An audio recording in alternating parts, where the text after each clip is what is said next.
تسبیح پر گن کر ذکر کرنا۔ تسبیح تقدیس اور ذکر اللہ کے بعض کلمات سے متعلق اس خاص مقدار تعداد کا ذکر احادیث مبارکہ میں کثرت سے آیا ہے، جیسا کہ حضرت ابو ہریرہ رضی اللہ تعالیٰ عنہ سے مروی ہے، رسول اللہ صلی اللہ علیہ وآلہ وسلم نے ارشاد فرمایا، جو شخص روزانہ سبحان اللہ و بحمدہ 100 مرتبہ کہے تو اس کی لغزشیں معاف کر دی جائیں گی، اگرچہ وہ لغزشیں سمندر کے جھاگ کے برابر ہوں۔ صحیح بخاری حدیث نمبر 6405۔ جب احادیث مبارکہ میں مختلف اذکار کی تعداد بیان فرما کر ان کی فضیلت بیان کی گئی ہے تو اس سے خود بخود یہ بات ثابت ہوتی ہے، ذکر و تسبیح کرتے ہوئے اسے شمار کرنا نہ صرف جائز ہے بلکہ آن حضرت صلی اللہ علیہ وآلہ وسلم کے اپنے عمل سے ایسی تسبیحات اذکار کو انگلیوں پر شمار کرنا بھی ثابت ہے، جسے عقد انامل کہا جاتا ہے۔ چنانچہ سنن ابو داؤد کی روایت ہے کہ حضرت عبداللہ بن عمر رضی اللہ تعالیٰ عنہما بیان کرتے ہیں کہ میں نے رسول اللہ صلی اللہ علیہ وآلہ وسلم کو دیکھا، آپ تسبیح شمار کر رہے تھے۔ سنن ابو داؤد حدیث نمبر 1502۔ الغرض آن حضرت صلی اللہ علیہ وآلہ وسلم کے قول عمل سے تسبیحات اذکار کا شمار کرنا تو مذکورہ والا روایت سے ثابت ہو گیا ہے۔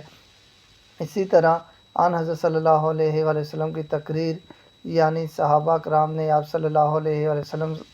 کے سامنے کوئی عمل کیا ہو اور آپ نے اس پر نکیر نہ فرمائی ہو، سے گھٹنوں پر تسبیح پڑھنا ثابت ہے۔ اس سلسلے میں حضرت سعد بن ابی وقاص رضی اللہ تعالیٰ عنہ کی روایت ہے، حضرت سعد بن ابی وقاص رضی اللہ تعالیٰ عنہ سے مروی ہے کہ وہ آپ صلی اللہ علیہ وآلہ وسلم کی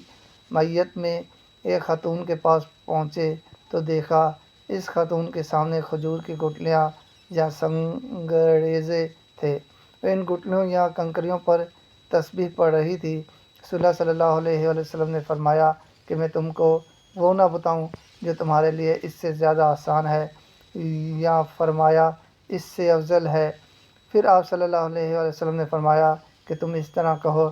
سبحان اللہ عدد ما خلقی فی السماء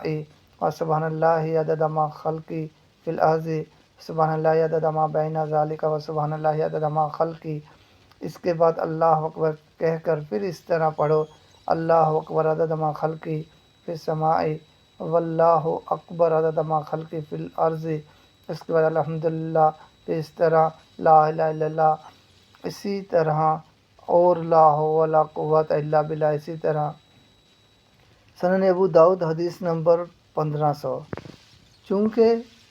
تسبیح بذات خود مقصود نہیں ہے بلکہ وہ تو ذکر اللہ اور تسبیح کے کلمات کو شمار کرنے کا ذریعہ ظاہر ہے کہ ذکر تسبیح کی تعداد کو گننے کے لیے کوئی تو ذریعہ اختیار کیا جائے گا،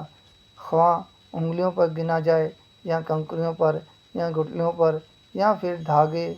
میں پروئی ہوئی تسبیح، لہٰذا جو بھی ذریعہ اختیار کیا جائے گا وہ بہرحال مقصود شرعی کے حصول کا